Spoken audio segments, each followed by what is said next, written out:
Welcome to yet another episode of the Roll for Crit podcast. I'm Jonathan Estes. I'm Will Keeler. So over this past week, since our last filming, PAX happened, in which Magic the Gathering made a lot of big announcements for Battle of Zendikar, both the card game and the Planeswalkers board game. So of course this is their brand new set. Yes, we're returning to It's not a block or a... Well, the block itself I think might be called Battle of Zendikar, but the first set in the block of 2 is called Battle of Zendikar. Which we'll start off then, since we're bringing that up. We learned the name of the second part of it, in which it's Oath of the Gatekeepers, or Oath of the something along those lines. Maybe we didn't learn the name. I'm mixing it up right now, but and from what we know from that is similar size of like a general block, and we've seen artwork showing the Green's Planeswalker Nissa, along with what we presume to be the White Planeswalker Gideon, Chandra, and Jace, the blue and red respectively.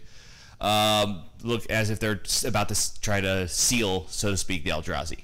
But that's all we really know. Okay. But in terms of Battle of Zendikar, what we do know is this is a plane, we're returning this plane. It's not a new world. Okay. The Eldrazi, which are pretty much like the elder gods of Cthulhian lore, are wreaking havoc there, because they got released last time we were there. And it's up to the Planeswalkers, which we learned there are going to be a lot of them there, to try and stop them. And there are new Planeswalkers? Well, this is what... First, we got announced Gideon, okay. A new version of him, which was interesting because in the last Planeswalker set, we got a new creature type called Ally, in which they'd all help depending on the more allies you have, because, you know, they all help each other. And this new Gideon becomes an ally, because Gideon's thing is he becomes a creature, then goes back to a Planeswalker. He joins the fight. So since he becomes an ally, he can trigger and get abilities from other allies, making him a very strong tribal Planeswalker, which is a very exciting thing to see. But the other big thing is from both the pack images and from actually the board game Arena of the Planeswalkers. We saw Arena of the Planeswalkers getting its expansion, which is also called Battle for Zendikar. That's called marketing synergy. That's what that is. And what we saw though was we're getting new characters. One of which is a demon, a black demon, which we've seen. Demon. You're a demon. Who we've seen supposedly early on in Zendikar, who lost his spark. But due to the fact he's a playable character, this implies that we're going to see a Planeswalker card of him in this set. So that's sort of a very big deal. And of course, they showed his artwork, then also on the pack imaging artwork, because usually they put, you know, the best card images on their packs. So, along with another character who looks like another Planeswalker we've seen. So by the looks of it, it looks like we might be getting 3 Planeswalkers, which is usually only 1, maybe 2 a set in this one alone. And that's not including the other ones we know are there. So it's very impressive. Do you think that has anything to do with them wanting to use them for the board game now and wanting that? I do definitely think the black Planeswalker, because I don't think there are as many that are just pure black. The other big thing is that the fact that the Eldrazi, what they're supposed to represent, are like elder gods. You gotta have, you know, you gotta put. It only makes sense that all the strongest warriors are there to stop them. But but I do agree with definitely with that black Planeswalker. And also, what we're also seeing is Magic used to be across 3 sets. Like a block we made from 3 different sets. They're now 2. So they have to compact a lot more within 2 blocks. So we're probably going to see more Planeswalkers and stuff. And of course, full art lands are returning. Everyone loves these because, you know, full art things. So usually these lands will go for a lot by themselves. So everyone's really excited to have their deck full of full arts. But the big thing is full art. Like they're doing full art on basic lands, and these are like rare lands already by themselves. Like they produce multiple different kinds of mana. In essence, these packs now have a chance of pretty much having equivalent like $100 bill in them. These lands are extremely like Willy Wonka's golden ticket. That's exactly what these are. Because these full art lands, like not the full art versions alone, some of them can reach like $70 easily if you're not even like even the new versions, not even if they're old. And the whole idea is, you know, this is Zendikar is supposed to be about exploring, you know, seeing new lands, so they put special lands in there. In this case, the full art. And now everyone's like really excited because they're like, I need to get all these full art lands, because some of them, depending on the colors, if you recall, our friend spent a lot just on a few cards. I remember. Those could reach not those prices, but very close. Like it's that amazing. So like people are buying boxes because most boxes run from, depending on the sets, you know, 100 to maybe 120, maybe.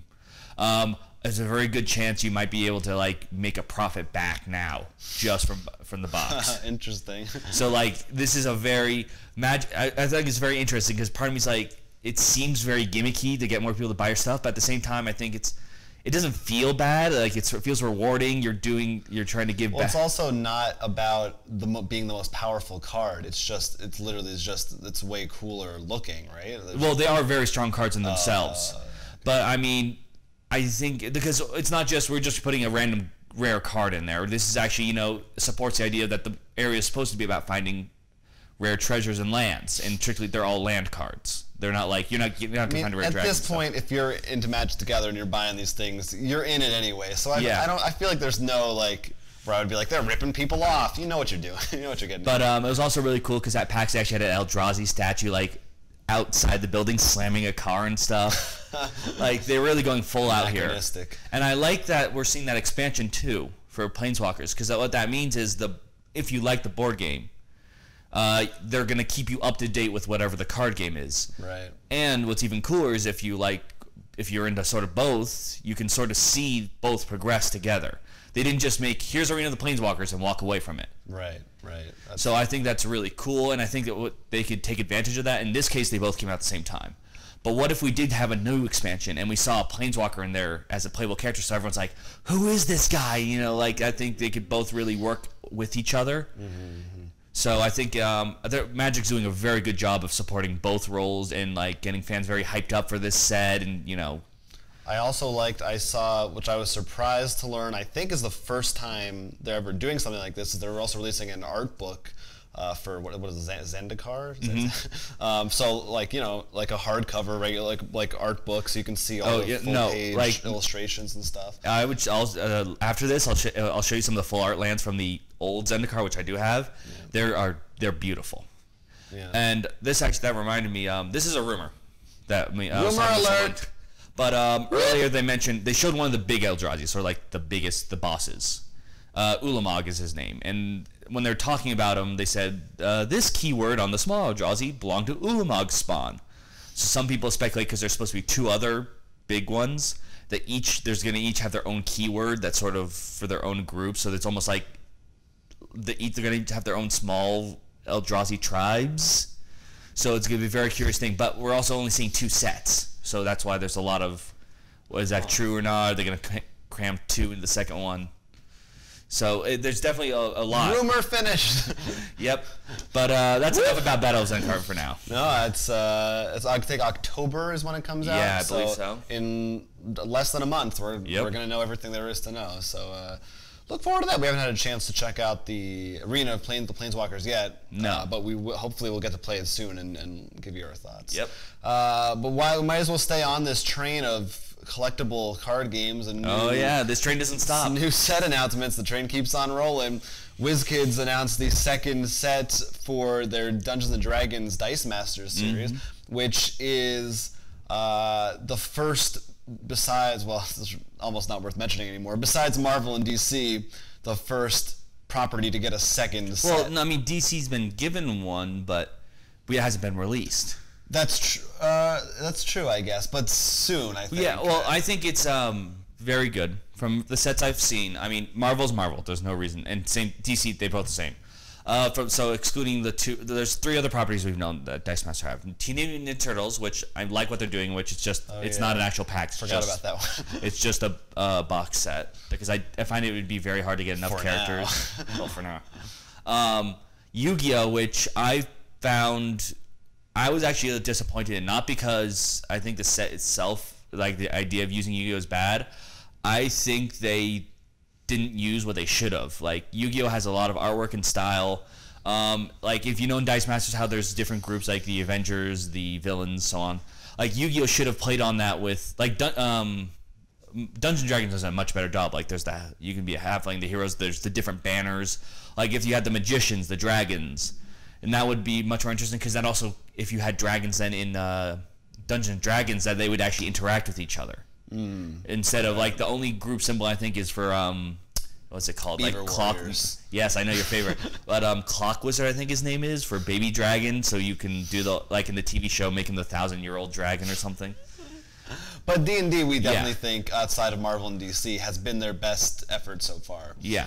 So it's cool And to we've see enjoyed it more. from playing the D&D one. We did a video on it. So it's I forget, it's something, it's another Faerun thing. It's like the destruction Siege, of Faerun, isn't it? I think it's a Siege. The sad times of Faerun. It's the Faerun under siege. Under siege. Sorry, siege. So do you think this will actually have anything in doing? I know D&D's doing the new, like, what's it called, Darkfell, or like, I know it's like what's coming after in the new set. I forget what the area is called. For the talking about the Out of the Abyss book. Yeah, something like that. I wonder if this set will play off that at all. Maybe, yeah. They seem to be Dice Masters seems to be a bit of an anomaly for them, but most of D&D they've been trying to really keep synergy between like the video games and the books and all that kind of stuff lately.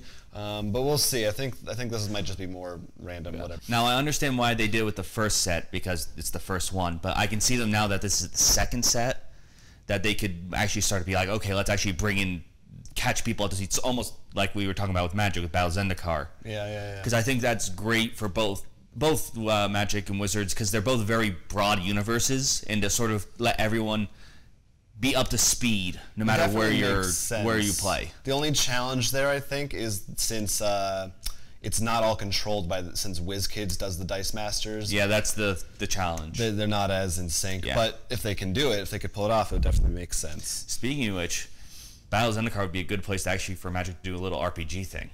Like, where you actually join in a fight. Why isn't there a Magic RPG? Has there ever been one that you know of? Not that I can think of. I think there were some books. I don't know if there were RPG ones. I think it seems pretty no-brainer to me. Because remember, they used to just release books. Like novels. Like novels. Yeah.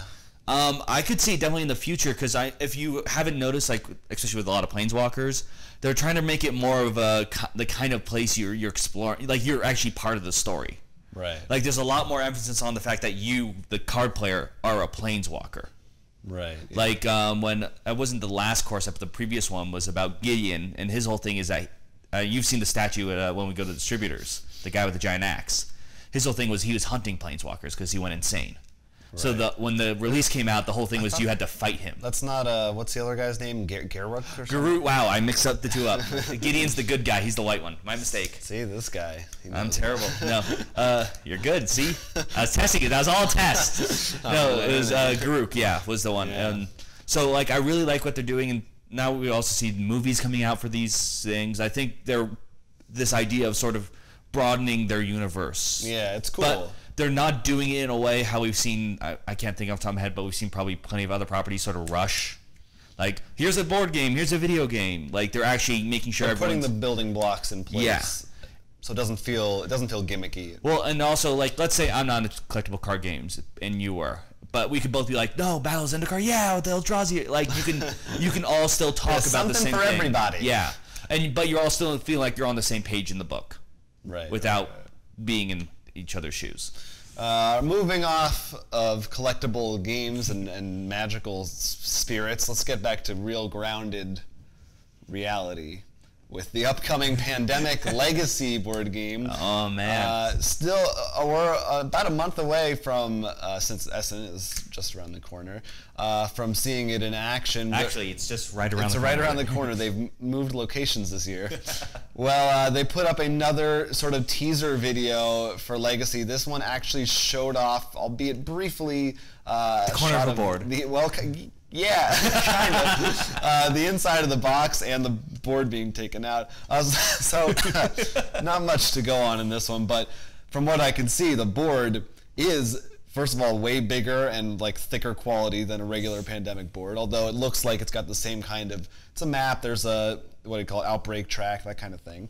And also from what it looks like in the box, there's 8 sections, in addition to one, there's a regular part for like cards and pieces. Then there's 8 folded off, fended off the sticker section, like, yeah, where it's like you punch through a piece of paper and they're numbered 1 through 8, and I don't know if it's going to be on your 1st through 8th games or if they're just numbered for convenience, and depending on what happens you open one at a time. But it looks like they're really, first of all, they're doing a lot to hype this up with these videos, and the way that the board looks in those sections of the box makes me feel like they're really, after Risk Legacy, they're taking that concept and really driving it home like to its extreme. I'm excited. I gotta say, I mean, we've talked about before. We've only played 2 games of Risk Legacy so far, and also first game I would call them campaign games, something that you play. You don't just restart each time you play. Right.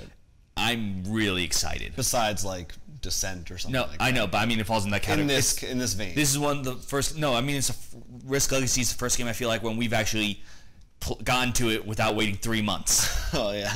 And I have to say I'm unbelievably excited for this. Like Risk Legacy, I've been enjoying so much the little we've played it and I cannot imagine what it's like with Pandemic now. And unlike Risk Legacy, where I don't really want to play a game of regular Risk ever again. I would play Pandemic. No, well, that's the thing.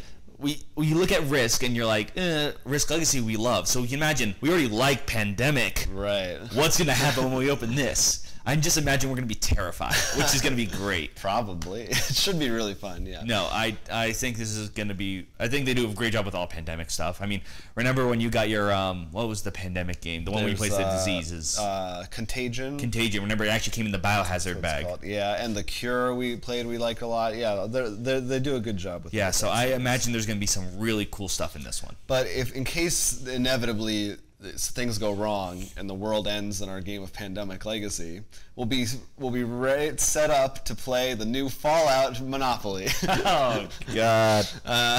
Which was just recently announced via Fallout's Twitter. I don't think we haven't seen anything about it really, other than it's going to be Monopoly with Fallout in it. You could probably make your guesses. Well, the only reason it's going to even be worth buying is if they didn't use paper money, if they use actual bottle caps. That's a big point of contention. Do you think they're actually going to do it though? Oh, absolutely not. You think it's going to be like a picture of a bottle cap on a piece of paper? Oh, absolutely. How sad. It's so much cheaper to do that. Why would they switch? Yeah, but anyway, I think that's coming out sometime later this year. When does Fallout 4 come out? Is that this year? I don't think Probably so. around the same time as that, whenever that is. It'd be very curious. You did hear about the story about the guy who actually got the game with just using bottle caps. Someone actually saved up bottle caps, like from beers and stuff, and when they announced Fallout 4, mailed it to them. An actual, like, if you were to count like bottle caps and Fallout currency, the actual converted currency for the game of Fallout, and they're like, you know what, we're giving it to you. That's pretty good. Yeah, that guy deserves it. He's earned it. I'm very curious now because they're making Monopoly. It seems like they're spreading more. Would we see maybe a Nuka-Cola joke or something? Like an actual, you know how they make like off-brand energy drinks or something? In the Monopoly game? No, in the real world, like make a deal with like either Coca-Cola. Oh, like an actual drink that you could drink. Maybe. And the question is, would you drink it? Yeah, I'd drink it. I bet it wouldn't taste good. But be careful. If it's Nuka-Cola Quantum, your pee's going to glow in the dark for a week. That's no change for me then. So that sounds fun. We got Monopoly, we got Risk on today's show. We're hitting all the classics. But another post-apocalyptic news. Keeping the segues going. This one I just thought was cool. It's kind of old, but recently at Gen Con, they were showing off the new Dead of Winter app. Oh. Which has been in the works, has been talked about for a while, but I just want to talk about it because I hadn't actually seen it in action before. And what's really cool about it is for the Dead of Winter game, this is all about the crossroads cards. That's all it is where when one person's turn is going, the person to their right or left, I forget, reads if they move in a vehicle or if they search the school. If a certain thing gets triggered, then something happens. What's really cool about this, obviously, it's less hassle than looking through a deck of cards, but also, whereas in the normal game, it's a wall of text. In this one, it just will tell you if this happens. It's just like one sentence. That's perfect. And then if you click it, it tells you. If you don't know what that card was. The other thing I think would be which tell me because no, I'll wait then. Well, the other thing that's along the same lines is that sometimes on these cards, maybe this is what you're going to say, maybe it's not. You have to make a choice, and normally it tells you what will happen if you do that. In the app version, you don't know what's going to happen, so it's much more thematic. That's a lot better. Yeah, that wasn't what I was thinking, but that's 10 times better. Yeah. But what I was thinking, yes. I don't know how to, but you could, like, before each round or something, you actually list who's like, you know how certain cards involve certain people. You actually list them, so maybe it has a higher percentage of those weird things happen. Like, I would want to test it out. Like, not sure, it'd be more of an interesting idea. I could see them doing that down the line. I throw that out because the idea of so you're not knowing the results is a lot better. It's a lot more realistic. Yeah. It's gonna be a lot cooler when we see the other Crossroad games come out. Yeah. I would argue that we should, like, you know how I think of Resistance, like, we don't play without the app now. Right. I don't want to play without that app. No, I agree. Like, because I think honestly that's a big part of it. I think taken away when we're just like, oh well, I don't want to lose this, so I'll right. No. That's because then you actually have to think, what would I do if this guy's begging me to let him in? And then I always get annoyed when someone else, they're reading the card and they're like, oh, I'm glad this didn't happen. And it's like, I don't know, I feel like I want everything to be, a total surprise. No, I do like that too, because it's also, you don't, like, let's say if I were to draw the card, I admit I do it. I'll look and read what the thing is. Right. Because I want to know. You're sitting there, you have nothing to do. Yeah, you're going to read it. But I mean, if I just see if someone goes to the grocery store, I could be like, right. Oh, God. Yeah, it's cool. And it extends the replay value. Also, I'm not sure if they will have it at launch, but I'm pretty sure they always talked about being able to add your own, like, fan-made ones to it. No, the app would be great for that. What you said with replayability is good, because what happens is, let's say you can have multiple if he goes to the grocery store. And what you could also do, just to also with replayability and freak people out, could be if they go to the grocery store, you click yes, nothing's there. Like, blank cards. Just to psych you out. Yeah, I think that would be great for this. Or even something so small, like, you wouldn't even care. Like, on the card, you just be like you could look at it if someone saw your crossword card and just go, or like, this will never happen. Like, the idea that anything, right. Like, I think this is one of the games that it works perfect for. Like, you don't think about it when we first got it. Yeah, but when you hear about it, it's like... I wish they had it ready at launch. No, now you hear, I'm like, I don't want to play Dead of Winter until I get the app. That's a big news. How about some Kickstarters? Well, Kickstarter. Do you have any? I do. Well, there's one that we could talk about that's sort of like a hybrid of news discussion, which is this new Tabletopia or Topia. Oh, yeah. I don't know how you say it. Tabletopia thing that's on Kickstarter right now. That is a new virtual tabletop simulator in the vein of Tabletop Simulator and other. There have been a couple other online systems where you get to play board games online with other people. What's cool about this one is it desires to be your one-stop shop where it actually has licensed. It's being Netflix for board games. So unlike other ones where it's like you can play Catan, it's kind of like janky rip-off meeples or whatever. It's like it's Dukan, like it's unrelated. Or it is Catan, but it's not supposed to be. It's illegal. Right. That's what I meant by Dukan. It's like a terrible rename or something. They're actually they encourage developers and publishers and they have tools for them to add their own games and cards to it. So it's all official, all licensed. They already have some on board like Imperial Settlers and Viceroy. Spyfall, I believe. Spyfall was in there. A bunch of other ones. And there's a subscription fee for it. 25, I think it was. I think Neil said 25 for like 6 months or something. Right. So seems pretty reasonable. It's definitely interesting to see how far we're going to be moving in this direction. Well, what's interesting then, because what I see could happen is going to video games. Before, you all had to get together to play video games. So you always, split screen with your friends. Right. But now a lot of gaming, I feel like, is with just random strangers. So would this just be the end of the tabletop nights, or everyone just be like, okay, I'm just gonna go on and play some Catan? Well, I think we're in a generally unusual position where we are actually able to play board games with people usually every week. I think there are a lot of people who don't know anybody where they live or don't have any friends who like board games. So for them, this is probably the ideal thing. It does have a matchmaking, some kind of system where will have I would hope there would be one. So I think that I don't think that the physical experience will ever go away, but it's interesting to see developers like embracing it, because part of it is kind of like, is this like a book publisher getting in on Kindle sales? Like, are you hurting yourself or are you helping yourself? It's probably helping, but I think it depends on the game. I think the older the game is, the better it is, because people be like, it is. Yes, because people are like, oh boy, Catan, you know, go back to that. Right.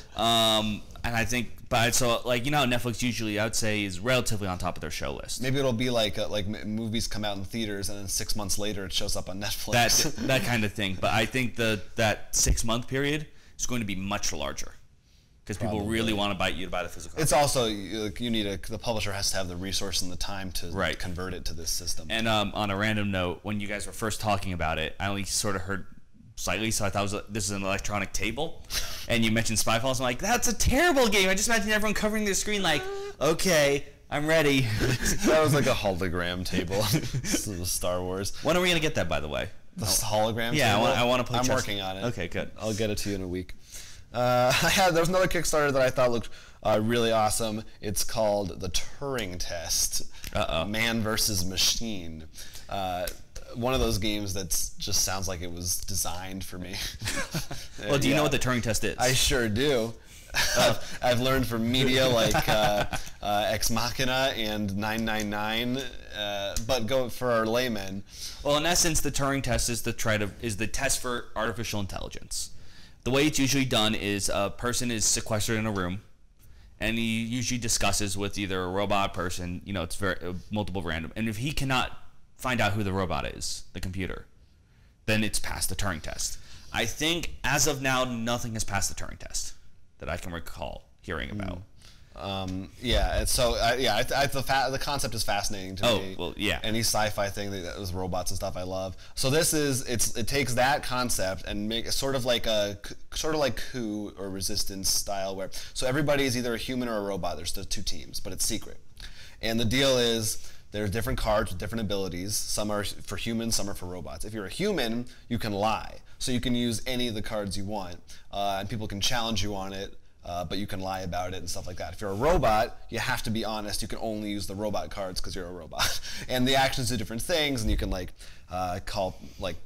reveal who someone is or something like that, and the game ends when only one surviving race is left. So it's literally robots versus humans. That's very interesting because I feel like that's the opposite. It's the robots trying to find out who the humans are. That's why humans don't know who the robot, you don't know who anybody is. You're both trying to figure out each other. That's why the subtitle is Man versus Machine. No, I was thinking it might be first Turing Test as a board game would be where everyone's in there to play. And then the board game has its own, the robot, and it puts its own, like everyone puts an answer card in, and you have to guess which one's the robot or something. That would probably be like weird apples to apples. It would either be way too easy or way too hard. Yeah. Yeah. But interesting idea. But anyway, it's the Turing Test. We'll put a link to it. Did you have anything cool or not really? There was one Kickstarter I thought was interesting. I believe it was going along. I'm mixing up the name. It was Mech Battle or something because it was very simple with mechs. But the idea was, if you're into miniatures, this is probably something you'd really like. You battle in mechs and stuff, but the way it works is you sort of draft your mech in the beginning. You get the cards to draft, and then there's pieces that refer to each card. You actually build your mech, like so it actually has little. It's like it's like playing with Legos. Like you click your mech together to make your mech, and then during the battle, it showed like you can lose an arm or something and things like that. So it's a very interesting idea to taking advantage of miniatures to try to hold them in together. Drafting to make new robots, and of course there are pilots that give you different abilities.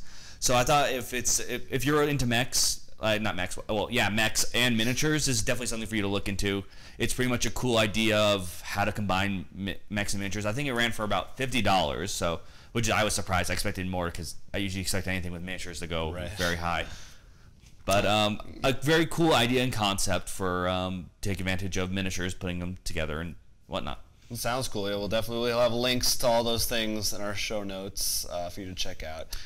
How about Kickstarters we received? Oh, that's right. Kickstarters we received. I almost forgot. Well, I got this one here. So, of course, if you haven't seen, we did a playback a while back with the prototype version of this game, Operation Faust. So we're not going to get into it here. You can go watch that. It's a bluffing World War II game, similar to Coup, something like that, that we really liked a lot of fun. Mm-hmm. And this is the new box. I think what's most impressive to me about the box, as you can see, I haven't even punched out the coins yet, the pieces, whatever these are called, it's pretty similar to the prototype. They really had the components and artwork nailed already. So there's not much difference. The biggest difference that I noticed that seemed was pretty nice besides having an actual rule book, is that the certificates of authenticity cards in this one they look like an actual certificate of authenticity, which is a nice touch. But otherwise, the artwork is pretty What I think much is the interesting is the 3 slots. That too, the box is very... Seem to imply... Oh, that's true, yes. There's room to grow. Yep. For certain. So, and which is really cool because his other Kickstarter we mentioned last week is on Kickstarter right now. The Draco Magi expansion, yeah. So that's about it. But go watch that if you're interested at all. If it sounds interesting to you, we recommend it. It should be available widely semi-soon, I think. So check it out. Yeah. And you had something fun? I did, and as much as I love all his games, I actually got the first board game I've ever backed on Kickstarter. Finally. Oh, this is the first one. Do you remember how long ago it was? It was a while, but I mean, this is because they put in miniatures and they put in a lot of work. So it's Secret of the Lost Tomb. Oh, pretty much it's Betrayal House on the Hill. Had a child with Arkham Horror. Both of them died in a terrible accident, and Indiana Jones adopted the child. That's a movie I'd watch. So you all play as adventurers. There's the Temple of Perseus, and pretty much like I call him Percy for sure. Like the Illuminati equivalent. I forget the Order of Perseus, the equivalent of the Illuminati. Pretty much stored all of like magic secrets in here. Like you'll find like the rod of Ra, or like the Holy Grail and things like that. And like it's up to you because there's different scenarios of what something bad is happening in the temple. Like one is like the Pharaoh of the blue eyes, like an evil Pharaoh. One's the Apocalypse, the 4 Horsemen, so on and so forth. Nice. And so it's pretty much you go around, you lay tiles just like Betrayal that refer to different levels, as you can see here in the back. And of course, there are other traps and monsters within the temple. So it's up to you to find out what's wrong, solve the scenario, and get back out. There's also solo play and competitive. So you can adjust it to whatever you... So normally it's co-op. That's the game. So unlike Betrayal, nobody becomes a bad guy. Right. Okay. It's more of the idea of the tile laying. You don't know where things are going to lay up next. I'm stoked. Of course, this is just the base box. I actually got all the expensive miniatures that are on the shelf there, but I didn't think you'd want to see me carry everything over. We don't. But this is, by the way, from Everything Epic. This is their first thing, and I can't wait to see what else they do now, because now that this is out. Yeah. And I can't wait to play this, because the idea of just exploring a temple and just finding all these weird rooms, like, I won't open this because I didn't punch anything out either. But like some of the rooms you'll find Leif Erikson's abode and stuff, like like all these weird like random rooms, like Catacomb of the Crusade and stuff. So it's like all these references of all over the world and stuff. Awesome. It just sounds so much fun and exciting. Yeah, I don't think I mean, if you make a box that big, you have confidence. You've got a good product on your hands. Oh yeah. Listen, you just heard that, and it just broke. Gonna need another copy. Were there any games we played last week that we haven't talked about that might be interesting to run through some things that we did? I'm trying to remember what we actually played. Well, we played Rattle, Battle, Grab the Loot. That was really the big one. And I have to say, after playing the beginner one, I'm like, oh, I need more. Yeah, so we went through the introductory scenario. This is the latest from Portal Games that we picked up at Gen Con, and we briefly talked about in one of those videos. But yeah, basically, it's a dice game, but it's really interesting. I love the way it uses the box. Are you kidding me? And the fact that they give you tokens like, oh, now there's a Kraken in the box. Right. Yeah, and so there's a lot of different scenarios and adventures and things that you can have. And it's not like rolling, you just drop and see where things land. Yeah. It was so cool. I love the dice placement thing. To me, that's really interesting. And I liked it because there is randomness. I like also what happened is the person who won, no one thought was going to win. Oh, like we thought it was 2 other people, and it wasn't them. Yeah. So winning can go one way or the other, which I like, because that means you can't be like, well, I'm out of this game, he won. Yeah. Like, it was really cool. The upgrades on the ship are awesome.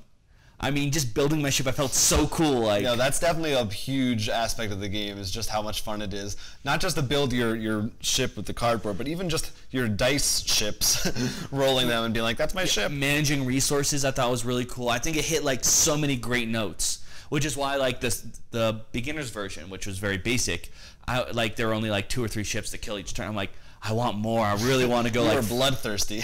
Well, it's very hard when you play with 5 people and there's only 3 ships. It was very right. But the best part though was that throughout the adventures, you'll go and play mini games. Your pirates will play a game in the game. Yeah.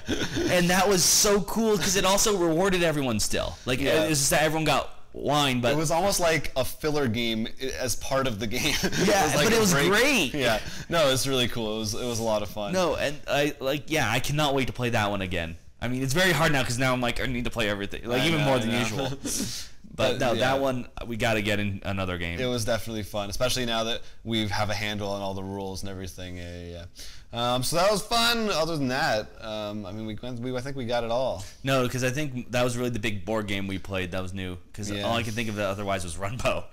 And we played a lot of Runbow. If you got a Wii U, go pick up Runbow. No, seriously, pick it up. You're too busy playing Metal Gear Solid 5 probably. No, that's only the only PS4. All right, if you don't have one of those or Steam account. Isn't it on anyway? Anyway, this show isn't about video games. It's about board games. And if you want to find some of the games we talked about, we don't have Rattle Battle Grab the Loot just yet, but we do have things like Risk Legacy and well, we have some of Portal's other games like Tides of Time. Tides of Time and the original D&D Dice Masters set. We have his other game that we talked about, the expansion. Draco Magi. At our website, rollforcrit.com. We would love it if you checked it out, buy some games, or just watch some more of our videos like this one, plus playback videos. You can look forward to another one later this week. Oh, yeah. Might be something cool. And, of course, there's also following us through Twitter, at rollforcrit, and, of course, our personal Twitters. Yep. Which are on, I was about to say it, but they're on the screen. Yes. And if you want to contact us, ask us a question, please. Suggest something for a future show. We would love to hear it. We will read your comments out loud. If there's any board game you want to actually see us do for a playback, we'll definitely do it because no one suggested anything yet, so you'll definitely receive your... So just give us a comment or email us, rollforcrit@gmail.com. And that's going to do it! It's been great. Thank you for watching. I'm Jonathan Estes. I'm Will Keeler, and this has been Roll for Crit.